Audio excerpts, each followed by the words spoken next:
ಬಂದರು 4 ವರ್ಷದಿಂದ ನಮಗೆ ತುಂಬ ಇದಾಗ್ತಾ ಇತ್ತು ಮಗುಗೆ. ನಮಗೆ ಮನೆ ಇರಲಿಲ್ಲ, ಅದಕ್ಕೆ ನಾವು ಅರ್ಜಿ ಸಲ್ಲಿಸಿದ್ದೀವಿ. 3 ಸ್ಕೂಲ್ ಇದಾವೆ, ಹಿಂಗಿದ್ರೇನು ಒಂದು ಪ್ರೈವೇಟ್ ಬಾರ್ಗೆ ಲೈಸೆನ್ಸ್ ಕೊಟ್ಟು ಬಾರ್ ತೆಗೆದು ಬಿಟ್ಟಿದ್ದಾರೆ.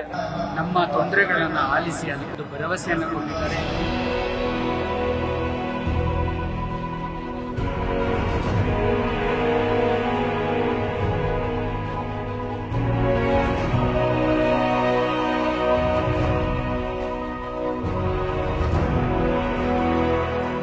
ನಿಮ್ಮ ಅರ್ಜಿ ಕೊಡಿ, ಅಪಾರ್ಟ್ಮೆಂಟ್ ಅಸೋಸಿಯೇಷನ್ ಇರ್ಬೋದು, ವೆಲ್ಫೇರ್ ಅಸೋಸಿಯೇಷನ್ ಇರ್ಬೋದು, ಏನೇ ಇರ್ಬೋದು, ನಿಮ್ಮ ಅರ್ಜಿನ ಖಂಡಿತ ನಾನು ಸ್ವೀಕಾರ ಮಾಡಿ ಅದನ್ನು ಬಗೆಹರಿಸಲಿಕ್ಕೆ ನಾನು ಬದ್ಧನಾಗಿದ್ದೇನೆ. ಅದಕ್ಕೋಸ್ಕರ ನಿಮ್ಮ ಸರ್ಕಾರ ನಿಮ್ಮ ಮನೆ ಬಾಗಿಲಿಗೆ ಬಂದಿದೆ. ನಿಮ್ಮ ಸರ್ಕಾರ ಇಲ್ಲಿ ಸಹಕಾರ ಇರಲಿ, ನಿಮ್ಮ ಸೇವೆಗೋಸ್ಕರ ಸಹಕಾರ ಇರಲಿ ಅಂತ ಹೇಳಿ ಪ್ರಾರ್ಥಿಸಿ.